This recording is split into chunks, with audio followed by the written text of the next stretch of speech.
Good morning.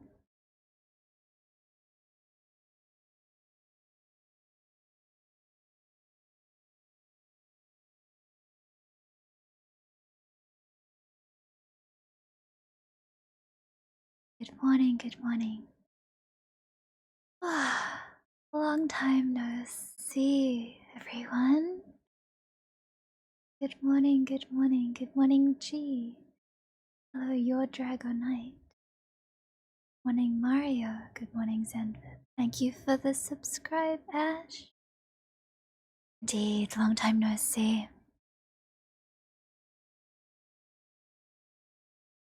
Hello, Crazy Matt Play. Welcome. Today we are here to vibe, methinks.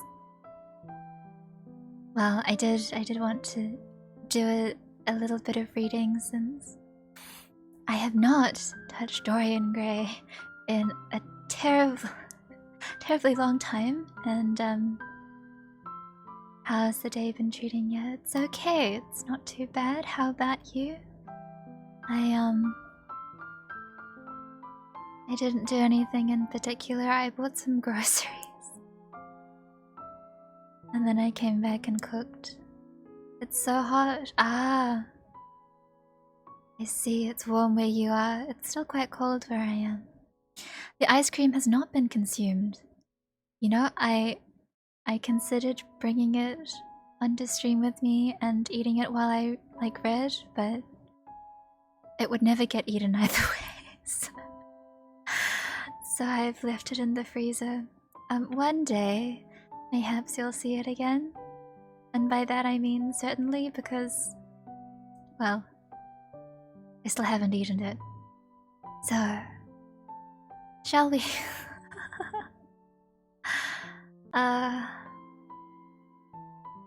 Shall we shimmy over to...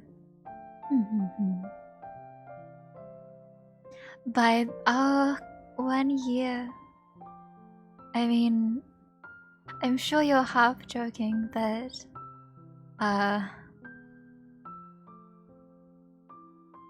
there are no guarantees. I might still have that ice cream by the time December rolls around.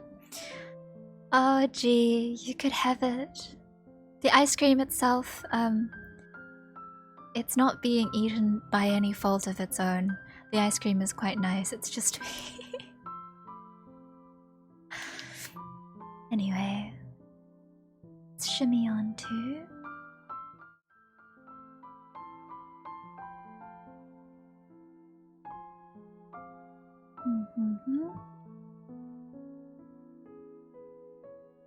reading screen. But it has been a while, so...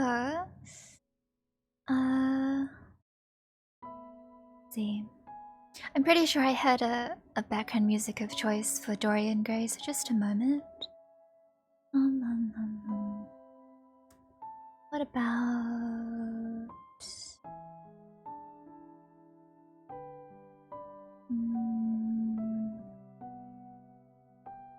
Oh, I think it is this one.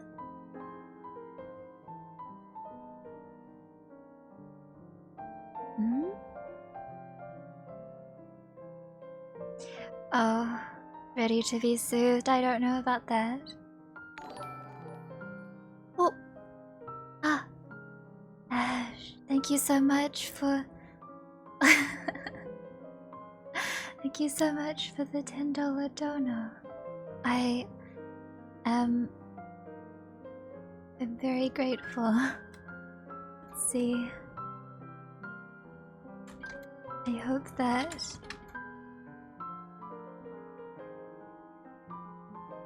Huh?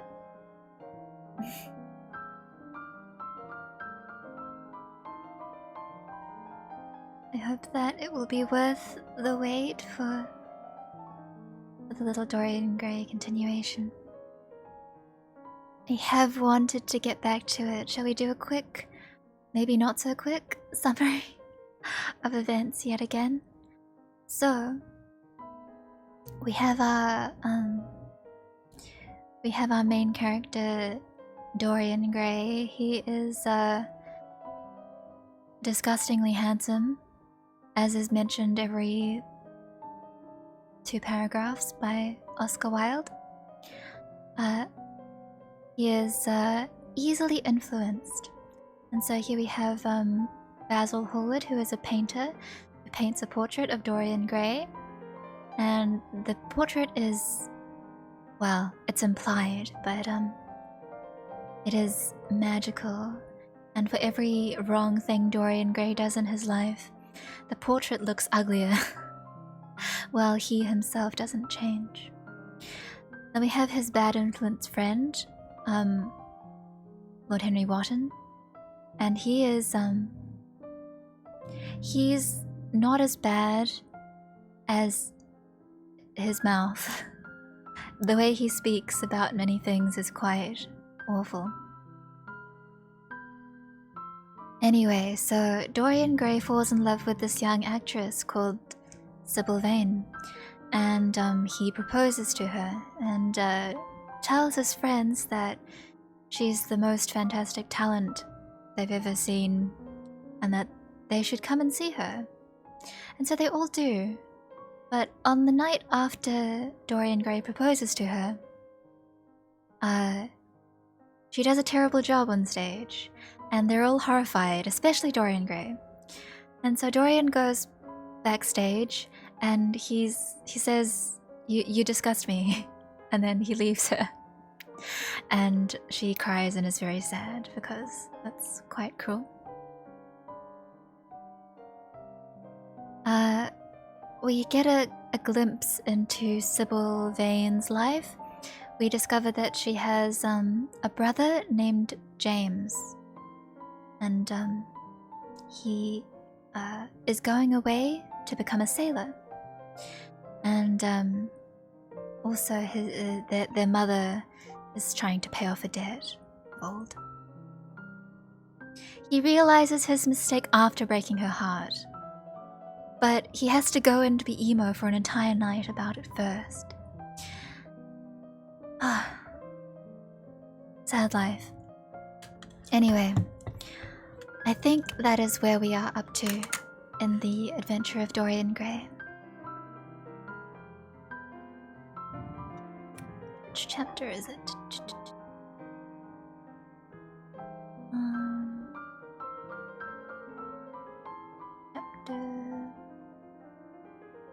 Oh, it's Bird Welcome. Hello. I am just finding our place in Dorian Gray after giving a little spiel about the book so far.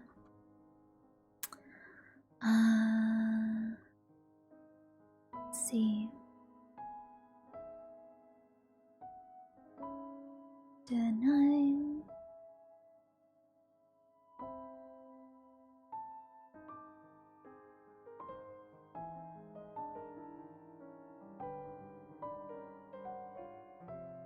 Okay, I think so. So what's just happened is that after breaking her heart, after breaking Sybil Vane's heart, Dorian Gray goes home, and he discovers that the portrait looks kind of cruel. And he's like, I wonder why. I wonder why. So here we are on to chapter 8.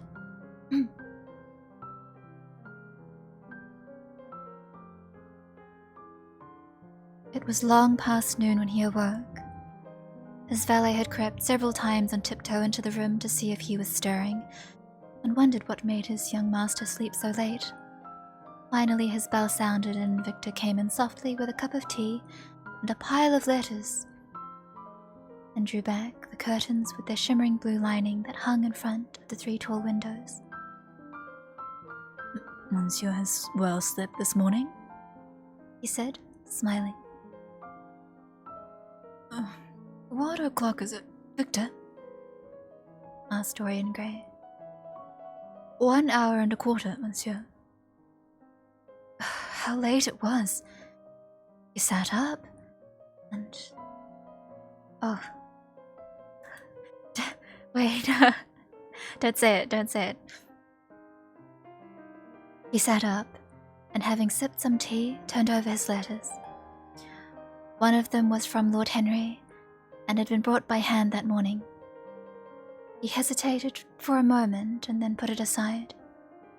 The others he opened listlessly. They contained the usual collection of cards, invitations to dinner, tickets for private views, and the like that are showered on fashionable young men every morning during the season. There was a rather heavy bill for a chased silver toilet set that he had not yet had. About 10 minutes after he got up, he threw on an elaborate dressing gown and passed into the onyx-paved bathroom. The cool water refreshed him after his long sleep. He seemed to have forgotten all that he'd gone through.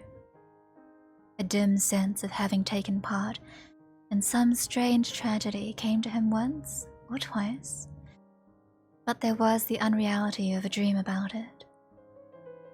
As soon as he was dressed, he went into the library and sat down to a light French breakfast that had been laid out for him on a small round table close to the open window.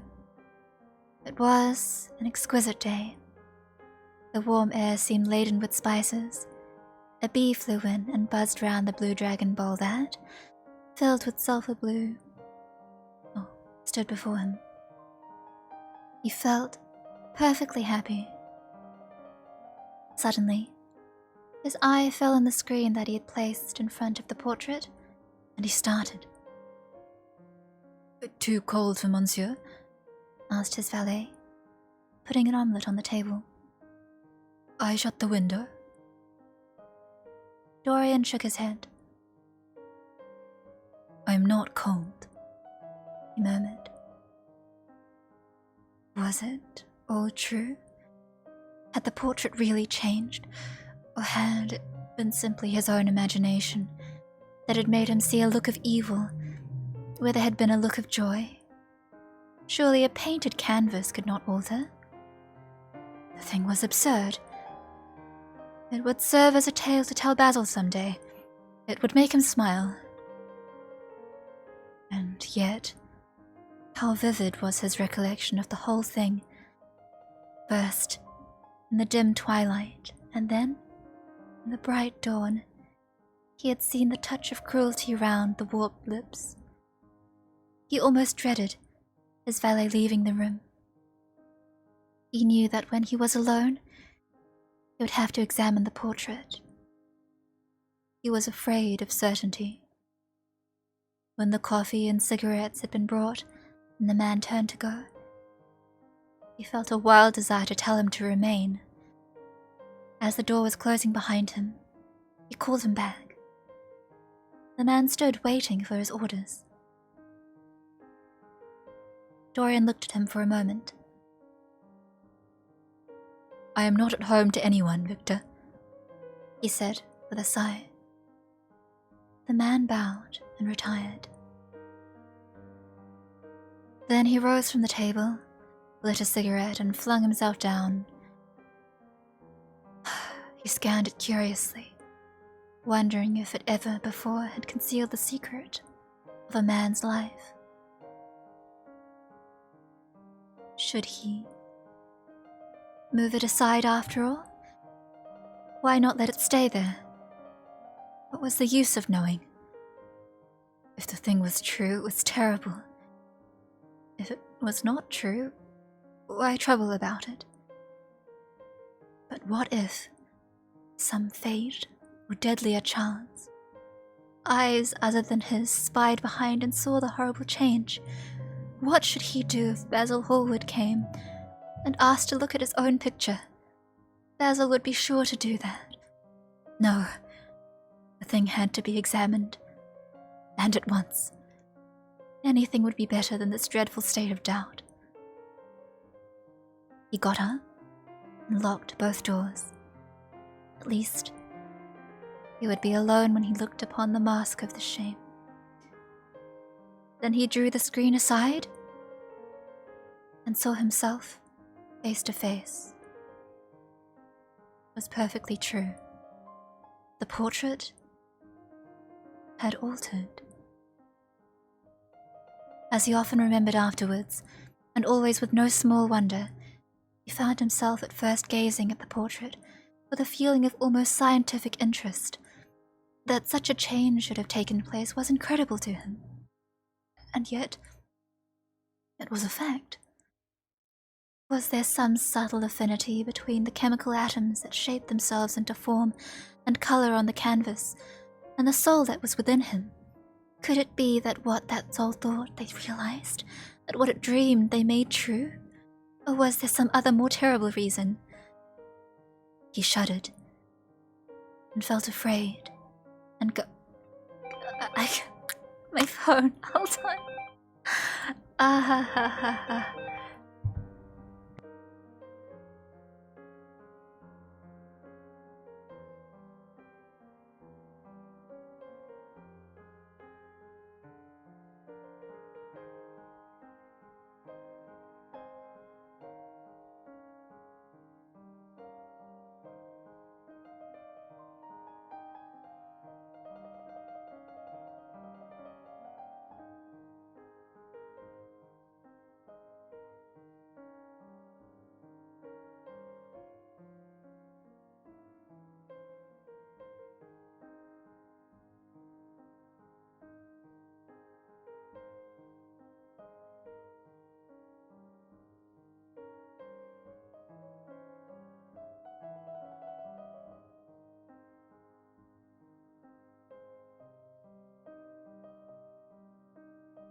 I'm very sorry.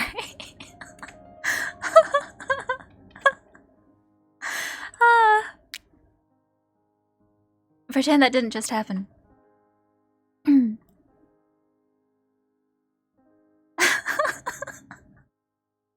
okay. Excuse me.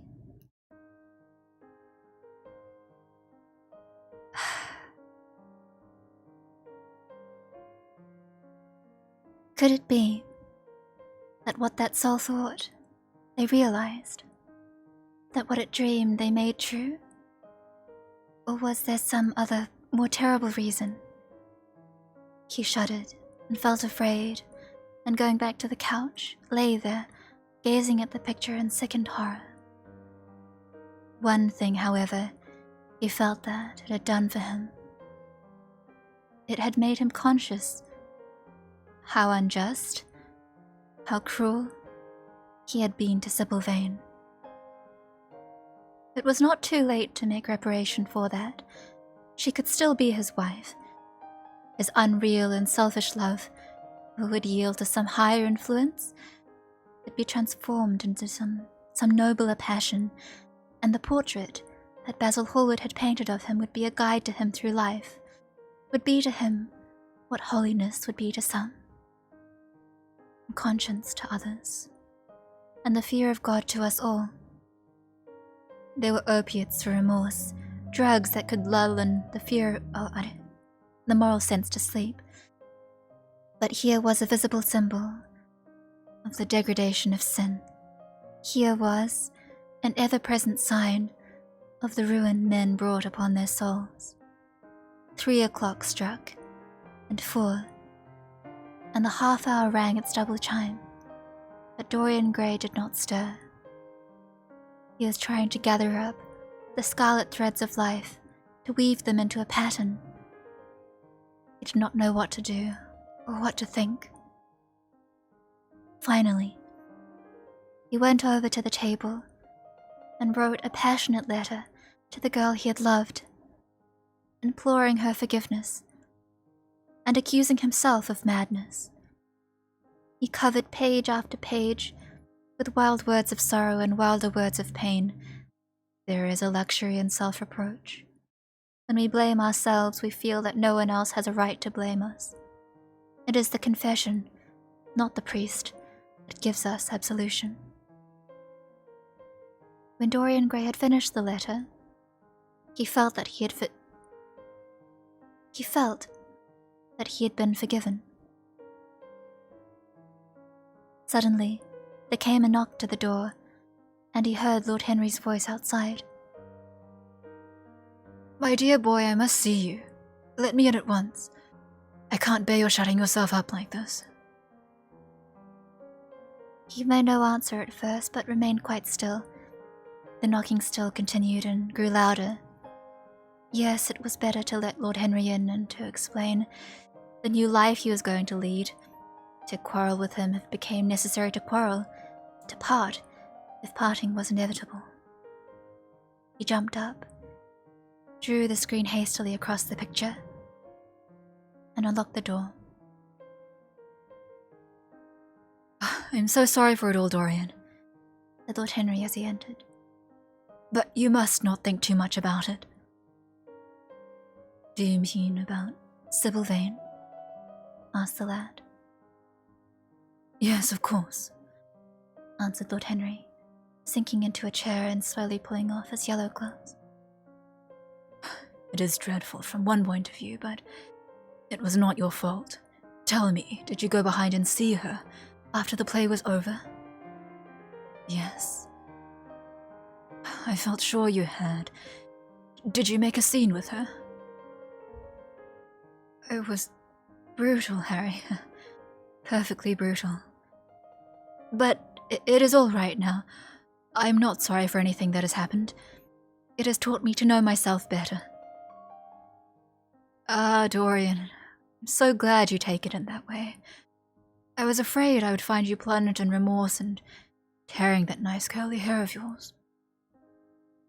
"I've got through all that," said Dorian, shaking his head and smiling. "I am perfectly happy now. I know what conscience is, to begin with." "It is not what you told me it was. It is the divinest thing in us. Don't sneer at it, Harry, anymore. At least not before me. I want to be good. I can't bear the idea of my soul being hideous.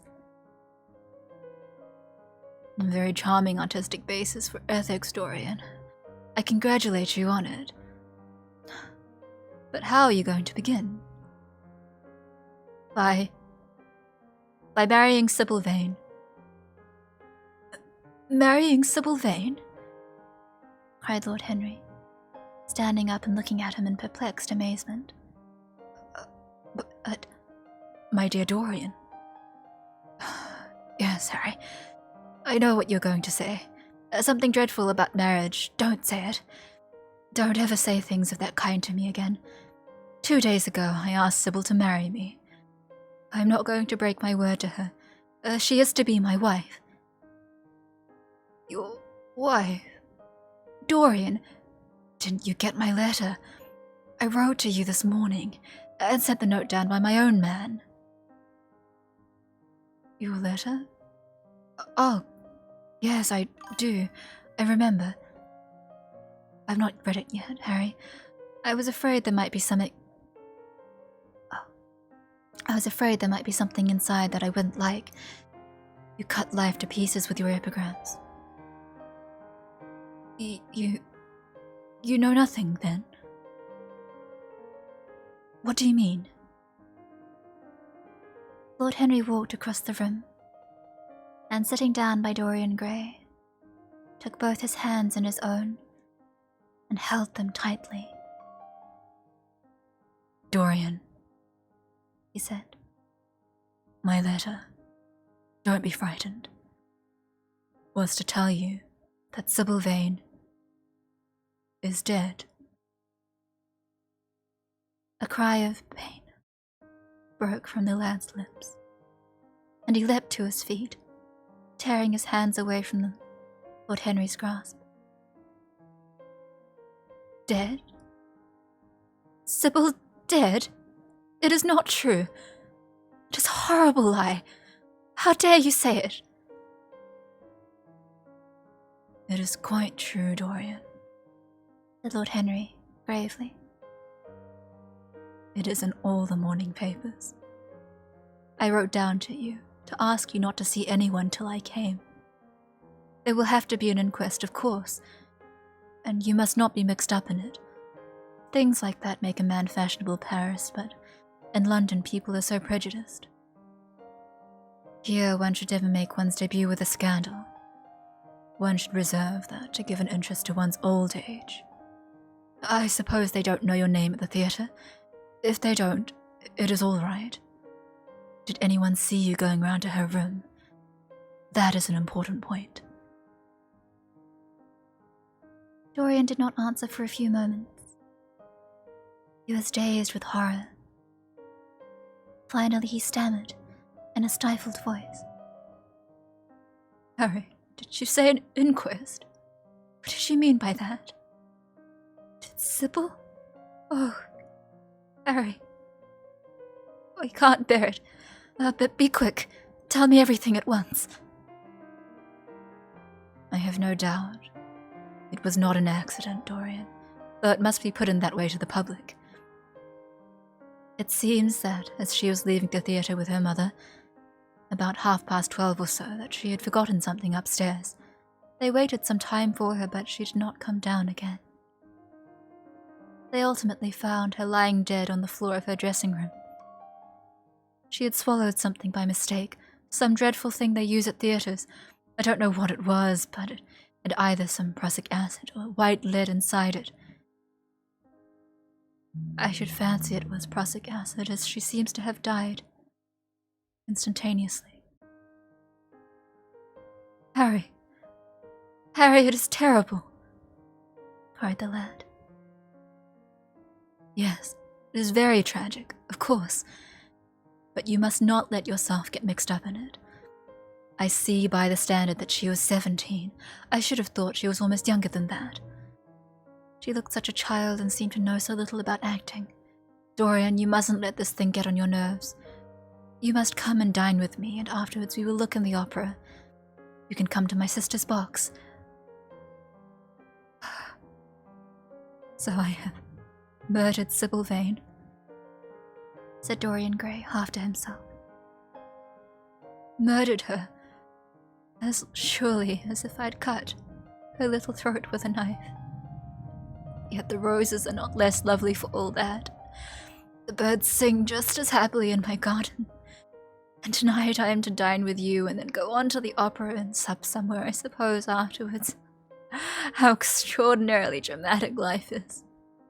If I had read all this in a book, Harry, I think I would have wept over it. Somehow now that it has happened, actually, and to me, it seems far too wonderful for tears. Here is the first passionate love letter I've ever written in my life. Strange that my first passionate love letter should have been addressed to a dead girl. Can they feel, I wonder, those white, silent people we call the dead? Sybil, can she feel, or know, or listen? Oh, Harry, how I loved her once. It seems years ago to me now.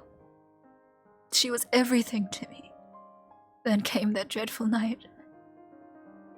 Was it really only last night? And she played so badly. My heart almost broke. She explained it all to me, and it was terribly pathetic, but I was not moved a bit. I thought her shallow.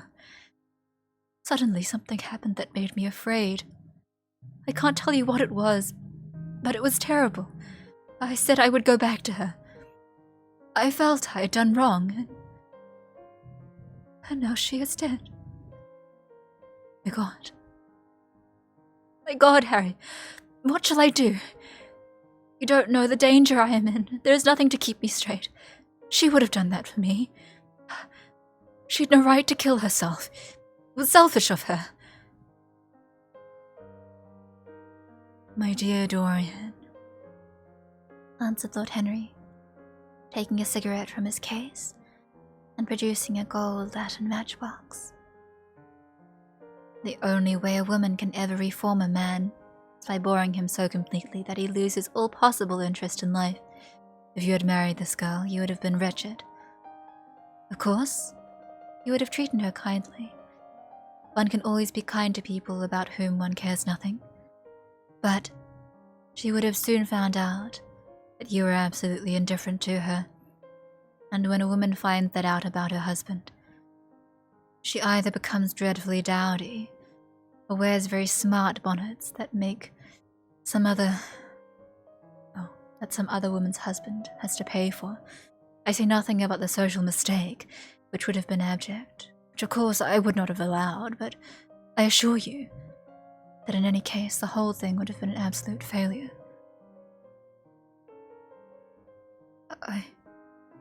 I suppose it would, muttered the lad, walking up and down the room and looking horribly pale. But I thought it was my duty. It is not my fault that this terrible tragedy has prevented my doing what was right. I remember your saying that there is a fatality about good resolutions, that they are always made too late. Mine certainly were. Good resolutions are useless attempts to interfere with scientific laws. Their origin is pure vanity. Their result is absolutely nil. They give us, now and then, some of those luxurious, sterile emotions that have a certain charm for the weak. That is all that can be said for them. They're simply checks that men draw on a bank where they have no account. Harry, cried Dorian Gray, coming over and sitting down beside him. Why is it that I cannot feel this tragedy as much as I want to? I don't think I am heartless. Do you? You have done too many foolish things during the last fortnight to be entitled to give you that name, Dorian, answered Lord Henry, with a sweet, melancholy smile. The lad frowned. I don't like that explanation, Harry, he rejoined. But I am glad you don't think I am heartless. I am nothing of the kind. I know I am not. And yet I must admit that this thing that has happened does not affect me as it should. It seems to me to be simply like the wonderful ending to a wonderful play. It has all the terrible beauty of a Greek tragedy, a tragedy in which I took a great part, but by which I have not been wounded. It is an interesting question, said Lord Henry, who found an exquisite pleasure in playing on the lad's unconscious egotism. An extremely interesting question. I fancy that the true explanation is this. It often happens that the real tragedies of life occur in such an inartistic manner that they hurt us by their crude violence, their absolute incoherence, their absurd want of meaning, their entire lack of style. They affect us just as vulgarity affects us. They give us an impression of sheer brute force, and we revolt against that. Sometimes, however, a tragedy that possesses artistic elements of beauty crosses our lives. If these elements of beauty are real, the whole thing simply appeals to our sense of dramatic effect. Suddenly, we find that we are no longer the actors, but the spectators of the play, or rather we are both. We watch ourselves, and the mere wonder of the spectacle enthralls us. In the present case, what is it that has really happened? Someone has killed herself for love of you. I wish that I'd ever had such an experience. It would have made me in love with love for the rest of my life. The people who would have adored me, there have not been very many, but there have been some, have always insisted on living on long after I had ceased to care for them, or they to care for me. They've become stout and tedious, and when I meet them, they go in at once reminiscence. That awful memory of woman, what a fearful thing it is, and what an utter intellectual stagnation it reveals.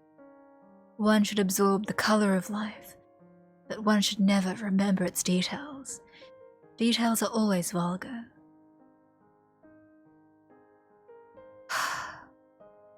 I must sow poppies in my garden, sighed Dorian. There is no necessity, rejoined his companion. Life always has poppies in her hands.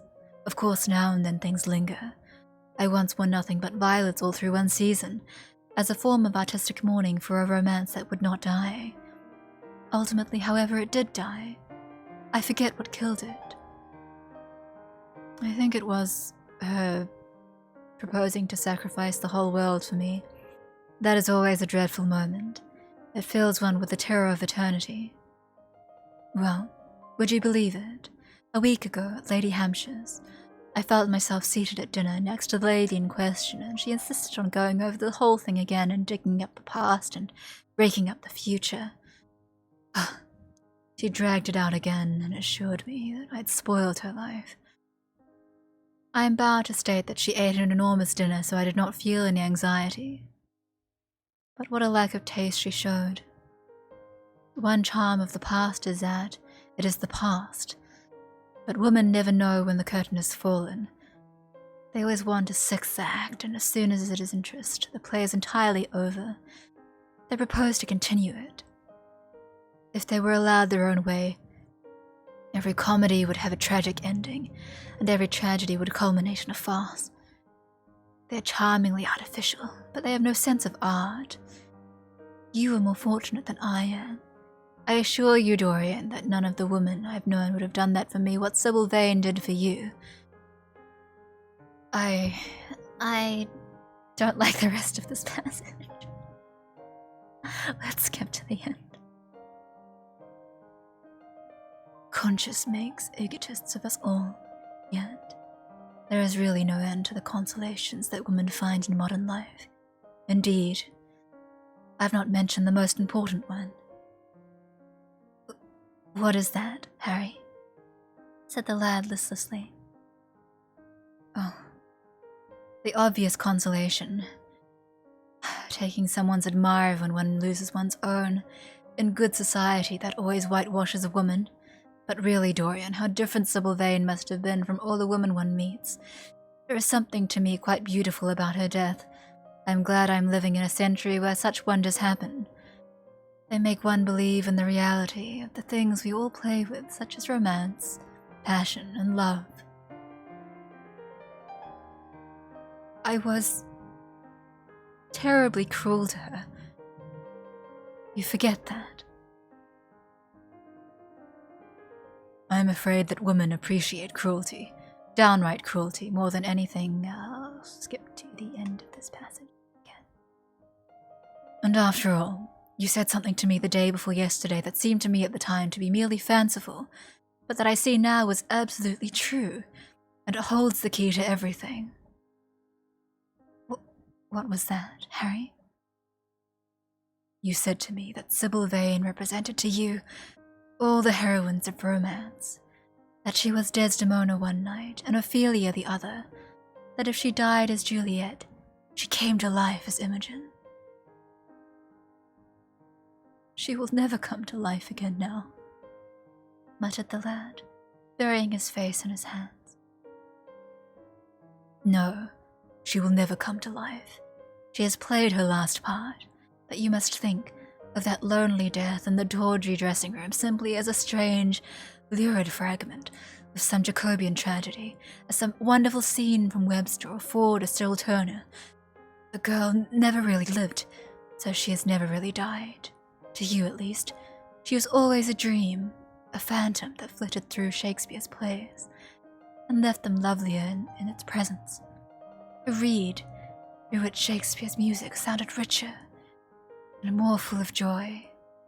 The moment she touched actual life, she marred it, and it marred her, and so she passed away.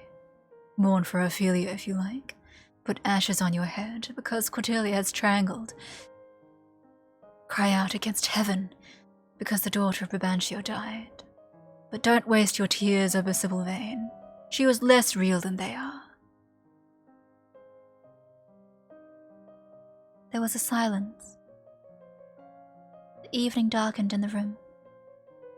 Noiselessly, and with silver feet, the shadows crept in from the garden.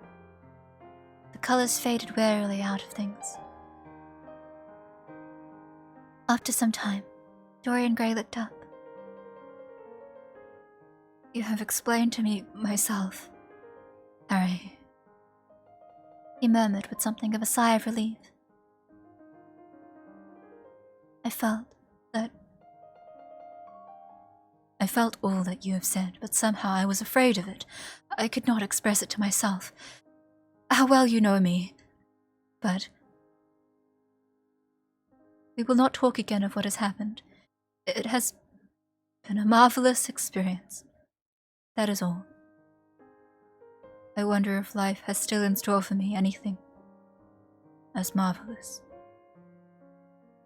Life hasn't everything in store for you, Dorian. There is nothing that you, with your extraordinary good looks, would not be able to do. But suppose, Harry, I become haggard and old and wrinkled. What then? Then, said Lord Henry, rising to go. Then, my dear Dorian, you'll have to fight for your victories. As it is, they're brought to you. No, you must keep your good looks. We live in an age that reads too much to be wise, that thinks too much to be beautiful. We cannot spare you. And now you had better dress and drive down to the club.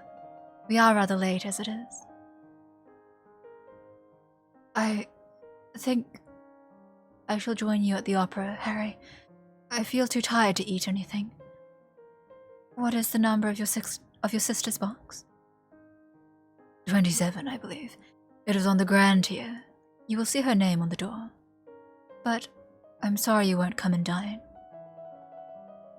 I don't feel up to it, said Dorian listlessly. But I'm awfully obliged to you for all that you have said to me. You are certainly my best friend.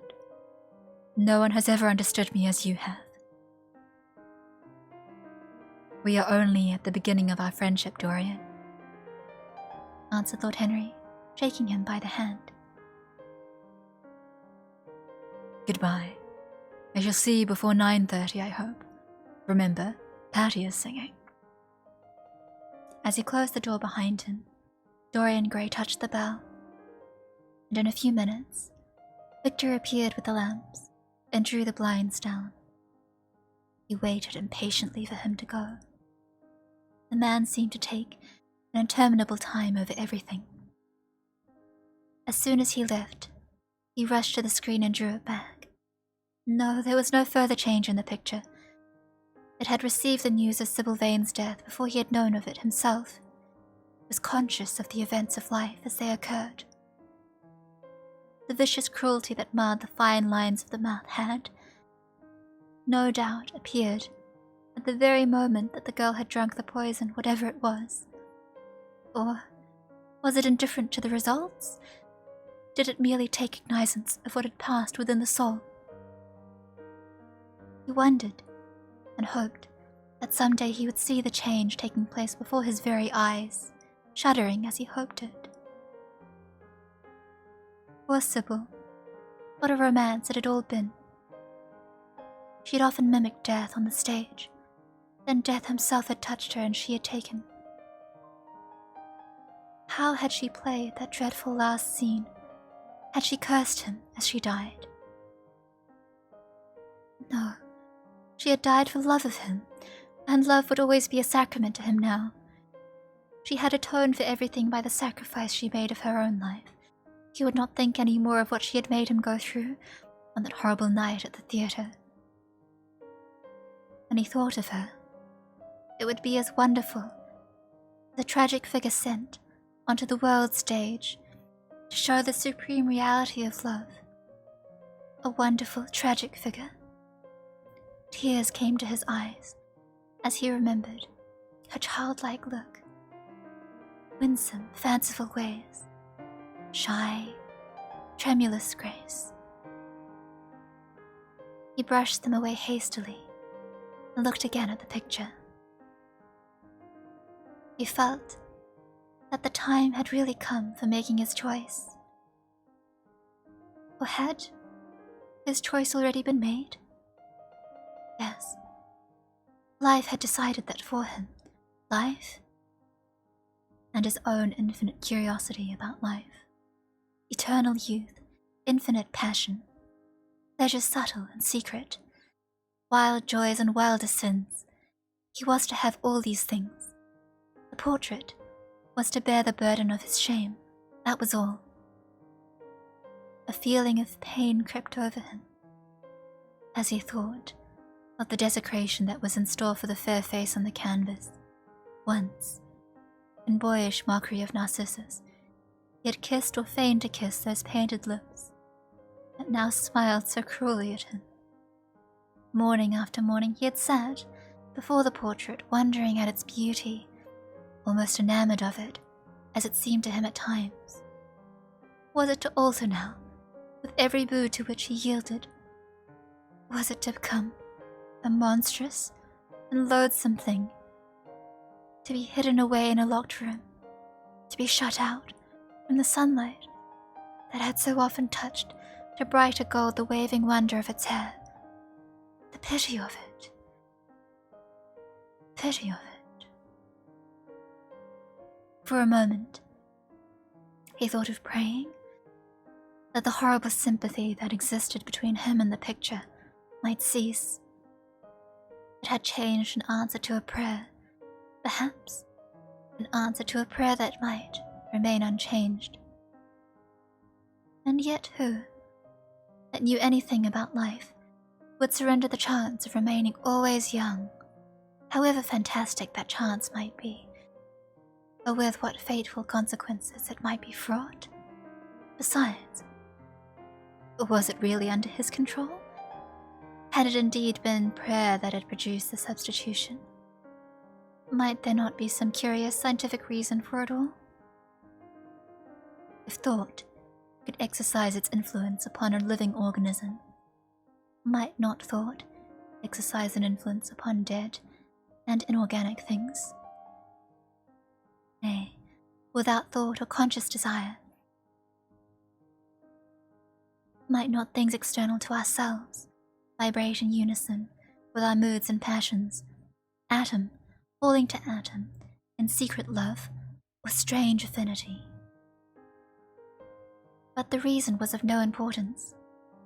He would never again tempt by a prayer any terrible power.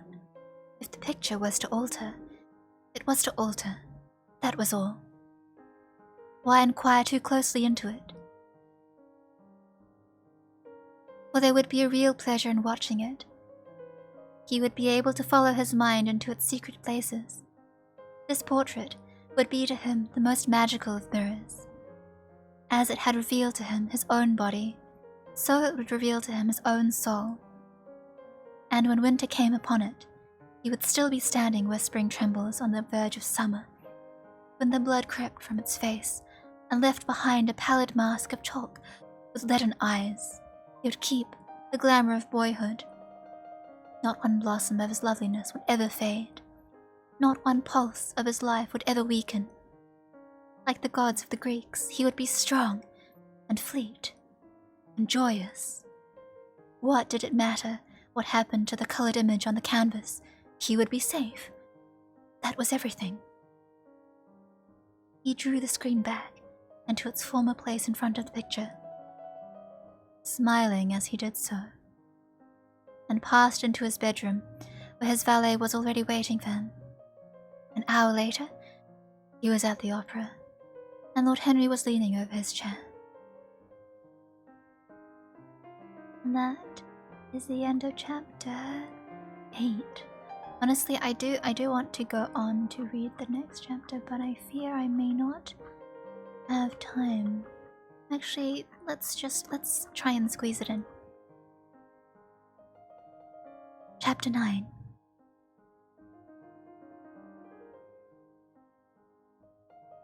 As he was sitting at breakfast next morning, Basil Hallward was shown in the room. "I'm so glad I found you, Dorian," he said gravely. I called last night, and they told me you were at the opera. Of course, I knew that wasn't possible, but I wish you'd left word where you'd really gone to. I passed a dreadful evening, half afraid that one tragedy might be followed by another. I think you might have telegraphed for me when you first heard of it. I read of it quite by chance in a late edition to the Globe. I came here at once and was miserable at not finding you. Can't tell you how heartbroken I am about the whole thing. I know what you must suffer. But where were you? Did you go down and see the girl's mother? For a moment I thought of following you down there. They gave the address in the paper. Somewhere in the Euston Road, isn't it? But I was afraid of intruding upon a sorrow that I could not lighten. Poor woman. What a statement she must be in. And her only child, too. What did she say about it all? My dear Basil, how do I know? Murmured Dorian Gray, sipping some pale yellow wine from a delicate Venetian glass, and looking dreadfully bored. I was at the opera. You should have come on there. I met Lady Gwendolen, Harry's sister, for the first time. She's perfectly charming, and Patty sang divinely. Don't talk about horrid subjects. If one doesn't talk about a thing, it has never happened. It is simply expression, as Harry says, that gives reality to things. I may mention that she was not the woman's only child. There is a son, a charming fellow, I believe. But he is not on the stage. He is a sailor or something. And now, tell me about yourself and what you are painting. You went to the opera? Said Hallward, speaking very slowly and with a strange touch of pain in his voice. You went to the opera while Sybil Vane was lying dead in some sordid lodging? You can talk to me of other women being charming and of Patty singing divinely before the girl you loved has even the quiet of a grave to sleep in. Why, man, there are horrors in store for that little white body's... What? Stop, Basil. I won't hear it, cried Dorian, leaping to his feet. You must not tell me about such things. What is done is done. What is past is past. You call yesterday the past? What has the actual lapse of time got to do with it? It is only shallow people who require years to get rid of an emotion. A man who is master of himself can end a sorrow as easily as he can invent a pleasure. I don't want to be at the mercy of my emotions. I want to use them, to enjoy them and to dominate them. Dorian, this is horrible. Something has changed you completely. You look exactly the wonderful boy who day after day used to come down to my studio to sit for his picture. But you were simple, natural, and affectionate then. You were the most unspoiled creature in the whole world. Now I don't know what has come over you. You talk as if you had no heart, no pity in you. It is all Harry's influence. I see that. The lad flushed up, and going to the window, looked out for a few moments on the green, flickering, sun-lashed garden. I owe a great deal to Harry, Basil, he said at last. More than I owe to you. You only taught me to be vain. Well, I am punished for that, Dorian. Or shall be someday. I don't know what you mean, Basil, he exclaimed, turning round. I don't know what you want. What do you want? I want the Dorian Gray I used to paint, said the artist, sadly. Basil, said the lad, going over him, putting his hand on his shoulder. You've come too late.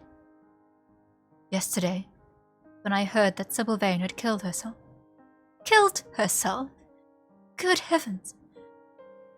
Is there no doubt about that? Cried Hallward, looking up at him with an expression of horror. My dear Basil, surely you don't think it was a vulgar accident? Of course she killed herself. The elder man buried his face in his hands. How fearful! He muttered, and a shudder ran through him. No, said Dorian Gray. There is nothing fearful about it. It is one of the great romantic tragedies of the age. As a rule, people who act lead the most commonplace lives. They are good husbands or faithful wives or something tedious. You know what I mean. Middle-class virtue and all that thing. How different Sybil was. She lived the finest tragedy. She was always a heroine. The night she died, the night you saw her, she acted badly because she had known the reality of love, and when she knew its unreality, she died, as Juliet might have died. She passed again into the sphere of art. There is something of the martyr of her. Her death has all the pathetic uselessness of martyrdom, all its wasted beauty. But as I was saying, you must not think I have not suffered. If you come in yesterday at a particular moment, about 5:30 perhaps, or 5:45, you would have found me in tears. Even Harry, who was here, who brought me the news, in fact, had no idea what I was going through. I suffered immensely. Then it passed away. Cannot repeat an emotion. No one can. And you are awfully unjust, Basil. You come down here to console me. That is charming of you. You find me consoled and you are furious. How like a sympathetic person. You remind me of a story Harry told me about a certain philanthropist who spent 20 years of his life trying to get some grievance redressed or some unjust law altered. I forget exactly what it was. Finally, he succeeded. Nothing could exceed his disappointment. He had absolutely nothing to do and almost died of ennui and became a confirmed misanthrope. And besides, my dear Basil, if you really want to console me, teach me rather to forget what has happened, or see it from a proper artistic point of view. Was it not Gautier who used to write about the consolation arts? Well, I am not like that young man you told me of when we were down at Marlow together. The young man who used to say that yellow satin could console one for all the miseries of life. I love beautiful things that one can touch and handle. But the artistic temperament that they create, or at any rate reveal, is still more to me. To become the spectator of one's life, as Harry says, is to escape the suffering of life. I know you are surprised at my talking to you like this. You have not realized how I have developed. I was a schoolboy when you knew me. I am a man now. I have new passions, new thoughts, new ideas. I am different. But you must not like me less. I'm changed, but you must always be my friend. Of course, I'm very fond of Harry. But I know that you are better than he is. You're not stronger, you're much too afraid of life. But you are better. And how happy we used to be together. Don't leave me, Basil, and don't quarrel with me. I am what I am. There's nothing more to be said. The painter felt strangely moved. The lad was infinitely dear to him, and his personality had been the great turning point in his art. He could not bear the idea of reproaching him any more. There was so much in him that was good, so much in him that was noble. Well, Dorian, he said at length with a sad smile, I won't speak to you again about this horrible thing. After today, I only trust that your name won't be mentioned in connection with it. The inquest is to take place this afternoon. Have they summoned you?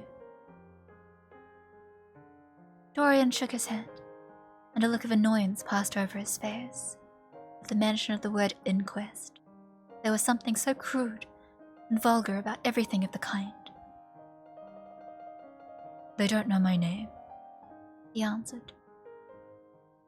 But surely she did. Only my Christian name, and that I'm quite sure she never mentioned to anyone. She told me once that they were all curious to learn who I was, and that she invariably told them my name was Prince Charming. It was pretty of her. You must do me a drawing of Sybil, Basil. I should like to have something more of her than the memory of a few kisses and some pathetic, broken words. I will try and do something, Dorian, if it would please you. But you must come and sit to me yourself again. I can't get on without you. I can never sit to you again, Basil. It is impossible, he exclaimed, starting back. My dear boy, what nonsense, he cried. The painter stared at him. Do you mean to say you don't like what I did of you? Where is it? Why have you pulled the screen in front of it? Let me look at it. It is the best thing I've ever done. Oh, do take the screen away, Dorian. It is simply disgraceful of your servant hiding my work like that. I felt the room looked different as I came in. My servant has nothing to do with it, Basil. You don't imagine I let him arrange my room for me. He settles my flowers for me sometimes, that is all. No, I did it myself. The light was too strong on the portrait. Too strong? Surely not, my dear fellow. It is an admirable place for it. Let me see it. And Hallward walked towards the corner of the room. A cry of terror broke from Dorian Gray's lips, and he rushed between the painter and the screen. Basil, he said, looking very pale. You must not look at it. I don't wish you to. Not look at my own work? You are not serious. Why shouldn't I look at it? Exclaimed Hallward, laughing. If you try to look at it, Basil, on my word of honor, I will never speak to you again as long as I live. I am quite serious. I don't offer any explanation, and you are not to ask for any. But remember, if you touch the screen, everything is over between us. Hallward was thunderstruck. He looked at Dorian Gray in absolute amazement. He had never seen him like this before. The lad was actually pallid with rage. His hands were clenched, and the pupils of his eyes were like discs of blue fire. He was trembling all over. Dorian, don't speak. But what is the matter? Of course, I won't look at it if you don't want me to, he said, rather coldly, turning on his heel and going over towards the window. But really, it seems rather absurd that I shouldn't see my own work, especially as I'm going to exhibit it in Paris in the autumn. I shall probably have to give it another coat of varnish before that, so I must see it some day. Why not today? To exhibit it? You want to exhibit it? Exclaimed Dorian Gray, a strange sense of terror creeping over him. Was the world going to be shown a secret? Were people to gape at the mystery of his life? That was impossible. Something, he did not know what, had to be done at once. Yes, I suppose you will object to that. The portrait will only be away for a month. I should think you could easily spare it for that time. In fact, you are sure to be out of town. And if you always keep it behind a screen, you can't care much about it. Dorian Gray passed his hand over his forehead. There were beads of perspiration there. He felt he was on the brink of a horrible danger.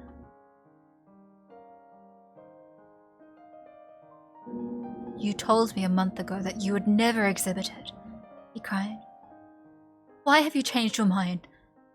You people who go in for being consistent have just as many moods as others have. You can't have forgotten that you assured me most solemnly that nothing in the world would induce you to send it to any exhibition. You told Harry exactly the same thing. If you want to have a strange quarter of an hour, get Basil to tell you why he won't exhibit your picture. He told me why you wouldn't, and it was a revelation to me. Yes, perhaps Basil too had a secret. He would ask him and try.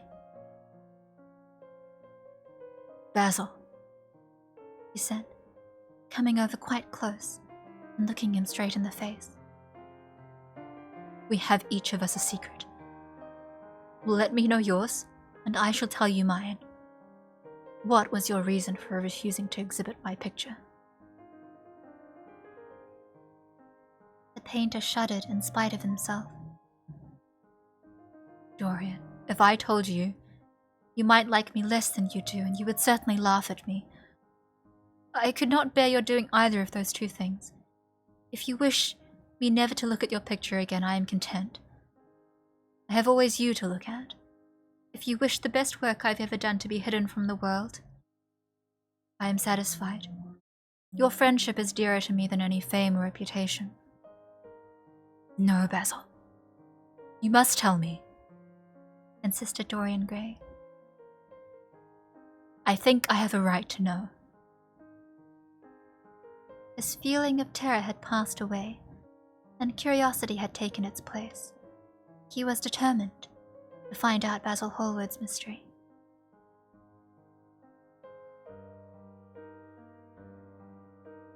Let us sit down, Dorian, said the painter, looking troubled. Let us sit down, and just answer me one question. Have you noticed in the picture something curious? Something that probably at first did not strike you, but that reveals itself to you suddenly. Basil! Cried the lad, clutching the arms of his chair with trembling hands and gazing at him with wild, startled eyes. I see you did. Don't speak. Wait till you hear what I have to say. Dorian, from the moment I met you, your personality had the most extraordinary influence over me. I was dominated, soul, brain, and power by you. You became to me the visible incarnation of that unseen ideal whose memory haunts us artists like an exquisite dream. I worshipped you. I grew jealous of everyone to whom you spoke. I wanted to have you all to myself. I was only happy when I was with you. When you were away from me, you were still present in my art. Of course, I never let you know anything about this. It would have been impossible. You would have not understood it. I hardly understood it myself. I only knew that I had seen perfection face to face, and that the world had become wonderful to my eyes, too wonderful perhaps. For in such mad worships there is peril, the peril of losing them, no less than the peril of keeping them. Weeks and weeks went on, and I grew more and more absorbed in you. Then came a new development. I had drawn you as Paris in dainty armor, and as Adonis with a handsome cloak and a polished boar spear. You had leaned over the still pool of some Greek woodland, and it had all been what the art should be, unconscious, ideal, and remote. One day, a fatal day I sometimes think, I determined to paint a wonderful portrait of you as you actually are, not in the costume of dead ages, but in your own dress and in your own time. Whether it was the realism of the method, or the mere wonder of your personality, I cannot tell. But I know that as I worked at it, every flake and film of color seemed to me to reveal my secret. I grew afraid that others would know of my idolatry. I felt, Dorian, that I had told too much, that I'd put too much of myself into it. Then it was that I had resolved never to allow the picture to be exhibited. You were a little annoyed, but then did not realize it meant all to me. Harry, to whom I talked about it, laughed at me. But I did not mind that. When the picture was finished, I sat alone with it. I felt that I was right. After a few days, the thing left my studio, and as soon as I'd got rid of the intolerable fascination of its presence, it seemed to me that I'd been foolish in imagining I'd painted anything in it, more than that you were extremely good looking and that I could paint. But even now, I cannot help feeling that it is a mistake to think that the passion one feels in creation is ever really shown in the work one creates. Art is always more abstract than we fancy. Form and color tell us of form and color. That is all. It often seems to me that art conceals the artist far more completely than it ever reveals him. And so when I got this offer from Paris, I determined to make your portrait the principal thing in my exhibition. It never occurred to me that you would refuse. I see now that you are right. The picture cannot be shown. You must not be angry with me, Dorian, for what I've told you. As I said to Harry once, you are made to be worshipped. Dorian Gray drew a long breath. The color came back to his cheeks, and a smile played about his lips. The peril was over. He was safe for the time. Yet, he could not help feeling infinite pity for the painter who had just made this strange confession to him, and he wondered if he himself would ever be so dominated by the personality of a friend. Lord Henry had the charm of being very dangerous, but that was all. He was too clever and too cynical to be really fond of. Would there ever be someone who would fill him with a strange idolatry? Was that one of the things that life had in store? It is extraordinary to me, Dorian, But Hallward, that you should have seen this in the portrait. Did you see it? I saw something in it, he answered. something that seemed to me very curious. Well, you don't mind my looking at the thing now? Dorian shook his head. You must not ask me that, Basil. I could not possibly let you stand in front of that picture. You will someday, surely. Never. Well, perhaps you're right. And now, goodbye, Dorian. You've been the one person in my life who has really influenced my art. Whatever I have done that is good, I owe to you. Ah, you don't know what it cost me to tell you all that I've told you. My dear Basil, said Dorian, what have you told me? Simply that you felt that you admired me too much. That is not even a compliment.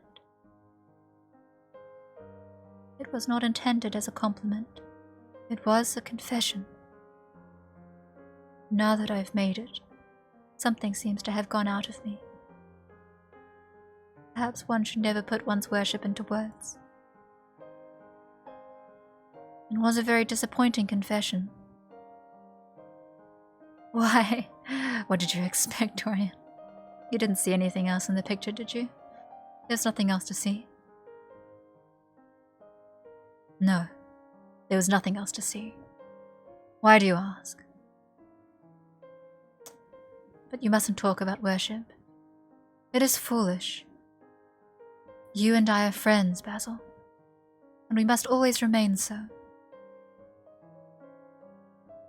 You've got Harry, said the painter sadly. Oh, Harry, cried the lad with a ripple of laughter. Harry spends his days in saying what is incredible, and his evenings in doing what is improbable. Just the sort of life I would like to lead. But still, I don't think I would go to Harry if I were in trouble. I would sooner go to you, Basil. You will sit next to me again? Impossible. You spoil my life as an artist by refusing, Dorian. No man comes across two ideal things. Few come across one. I can't explain it to you, Basil. But I must never sit to you again. There is something fatal about a portrait. It has a life of its own. I will come and have tea with you. That will be just as pleasant. Pleasanter for you, I'm afraid, murmured Hallward regretfully. And now, goodbye. I'm sorry you won't let me look at the picture once again.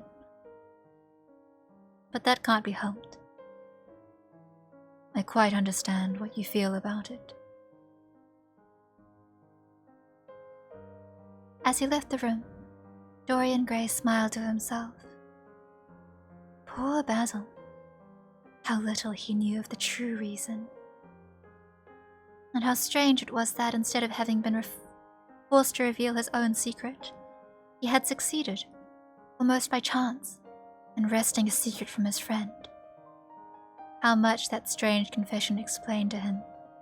The painter's absurd fits of jealousy, his wild devotion, his curious reticence. He understood them all now. And he felt sorry. There seemed to be something tragic in a friendship so colored by romance. He sighed and touched the bell. The portrait must be hidden away at all costs. He could not run such a risk of discovery again. It had been mad of him to have allowed the thing to remain, even for an hour, in a room to which any of his friends had access. And that is the end of chapter 9. We made it. So, as a brief summary of what has happened. Welcome, Hasaku-san, as a brief summary of what has happened in Dorian Gray today. So, after the fiasco of going behind to see Sybil Vane and dump her, Dorian Gray has returned home to sulk. To sulk about Sybil Vane. And then, in an attempt to reconcile with her, he writes her a really long love letter. And says to himself, I'll marry her. I'll still marry her. But then Harry rolls up and says, Sybil Vane is dead. And so the two of them basically talk about Sybil Vane's suicide, and Dorian gets over it. Lord Henry basically encourages Dorian to think about how romantic it was that a person died for you, and then forget about it. And then in the following chapter, Basil Hallward comes to see Dorian. And he's like, oh, Dorian must be so heartbroken. And then he finds that Dorian is in fact not heartbroken. And of course Dorian is like, no, I was crying for like an hour. And then Basil Hallward sees his portrait that he drew, that he painted of Dorian Gray, and is like, oh, I would like to see it. And of course Dorian, who knows that the portrait is now changed, says, no. If you take a step closer to this painting, I will never ever ever be your friend. And so Basil Hallward is like, oh, can't even look at my own picture, okay. But I guess I value your friendship more. And then Dorian Gray says to him, this is my secret, but if you tell me yours, I'll consider sharing mine. And so Basil Hallward basically confesses to Dorian that he was his muse, Like, I feel like that is probably the best way to put it. Amuse. Obsessively so. And Dorian Gray is like, huh? And then he's like, well, okay. Bye now. And so Basil Hallward, having not seen the portrait, leaves. And so Dorian locks the portrait away. And that is what happened in these last 2 chapters.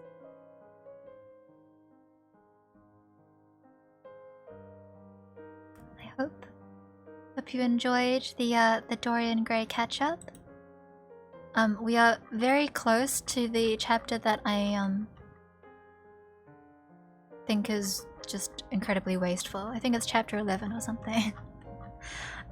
Something that should be sped read. And I hopefully will do when the time comes.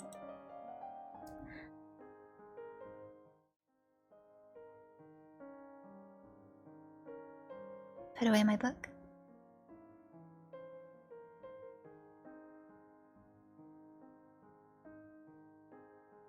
Oh.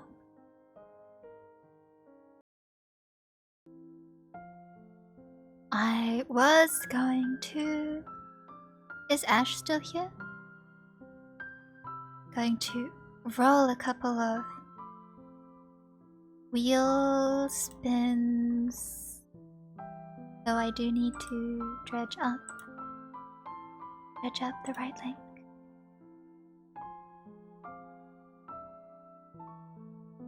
Would you like to spin the wheel? We might as well.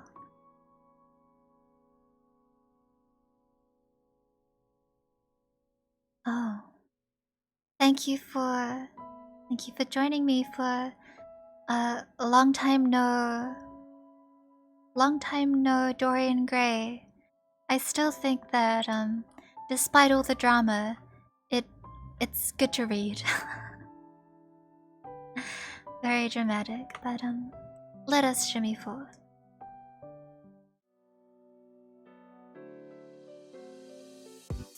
My wheel hands.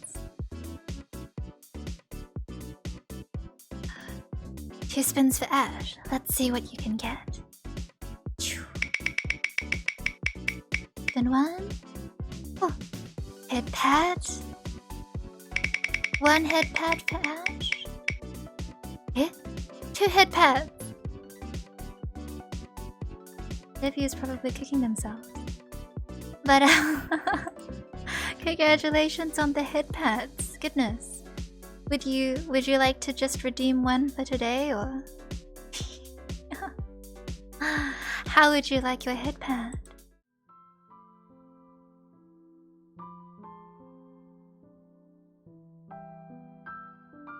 Head pat. It's definitely an interesting read.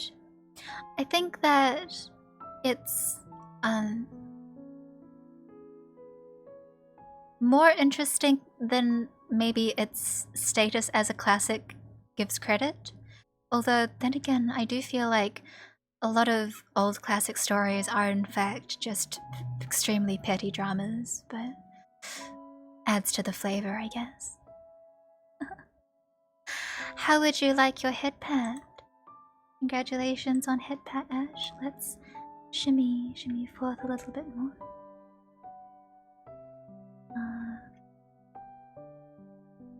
Do.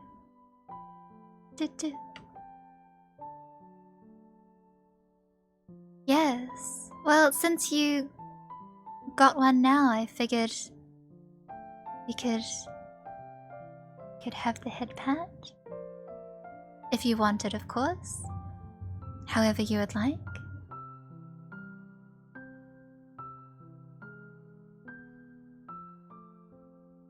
Hello, everyone. I'm mighty close.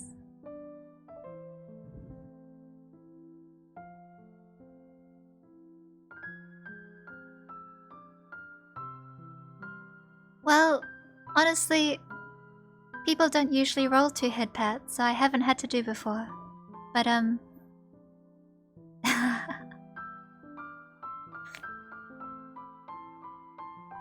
but the head pat just earns you a pat on the screen. And a thank you, Ash, for your donation.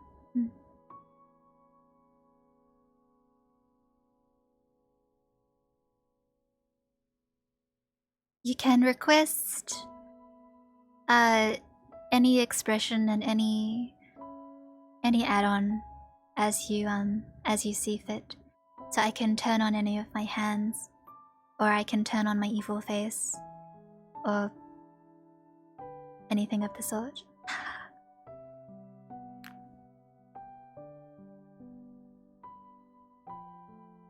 Just let me know.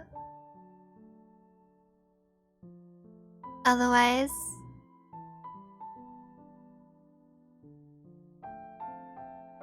the hand comes out.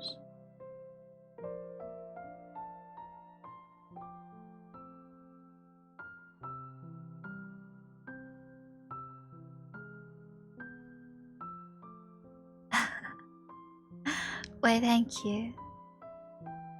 So this head pat is for Ash.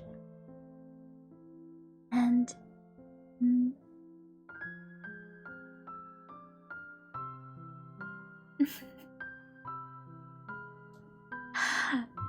very well. I will obediently.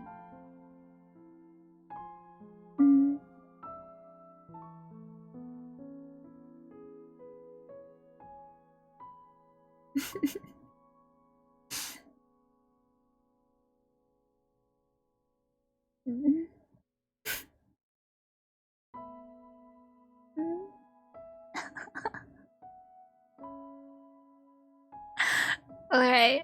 Alright, it's done. Looks vaguely unhappy.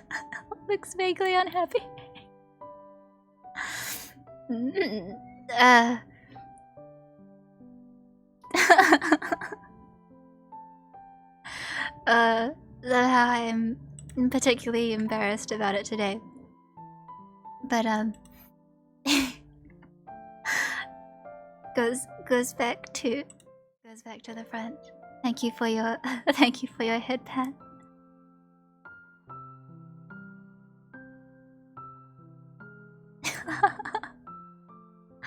Oh, shame. But if you would like another one, next time I will I will not be quite so embarrassed, maybe. No guarantees. It's been a while since I last did that.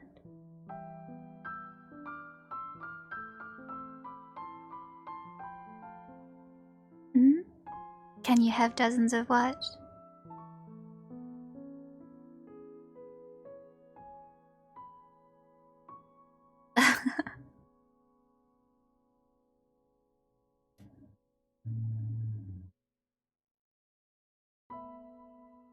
A bun head pat's chat? Huh? What do you mean? Dozens of pats? I'm okay with the occasional pat.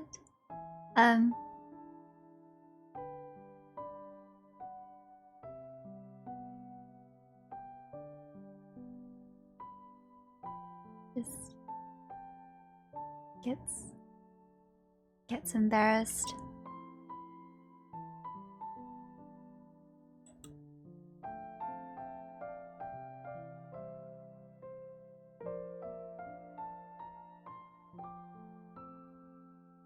Well, aside from reading Dorian Gray, I had no other plans. And I think I think I should probably head off soon. But, as always, I'm very happy to have seen your faces. Maybe next time I will be on to draw or be on to read or regular vibing catch-ups. But still fun to see you again. Yes, it has been a while. I know that I said I would be more present during August, but that was a lie as we are now halfway through August. And I have been quite not here.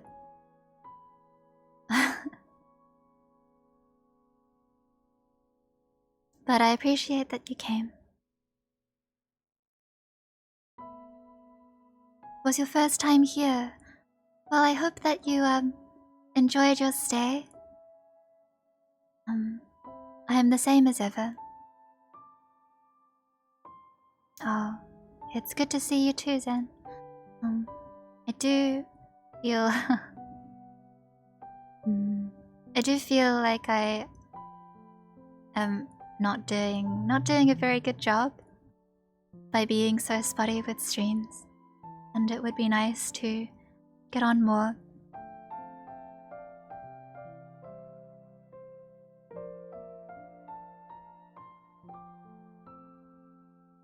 But if you guys are still willing to wait for me to make my sporadic appearances.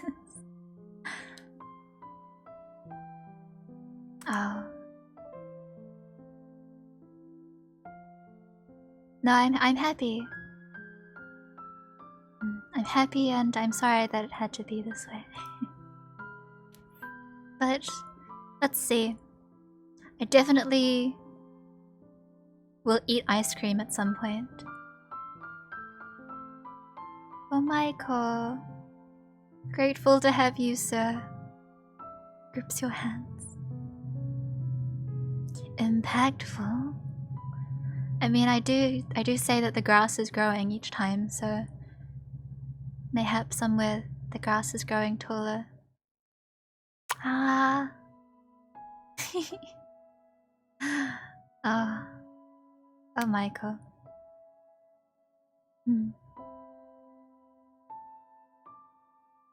Yes.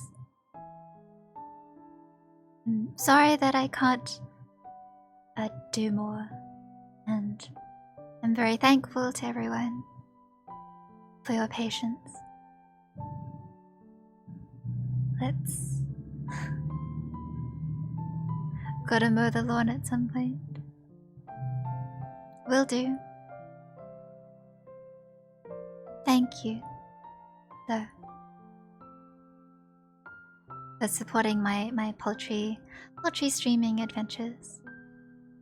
Hopefully I'll see you all soon, and we can hang out and chat again.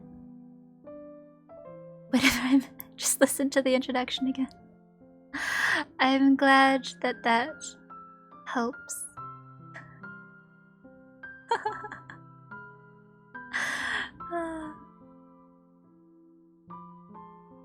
You have a great, comfortable presence. Oh, that's very sweet of you to say. I am very happy if you feel comfortable here, despite all my dramatic readings. Just came to vibe. But yes. For now, I descend back into the coffin. And see you all soon. Wave.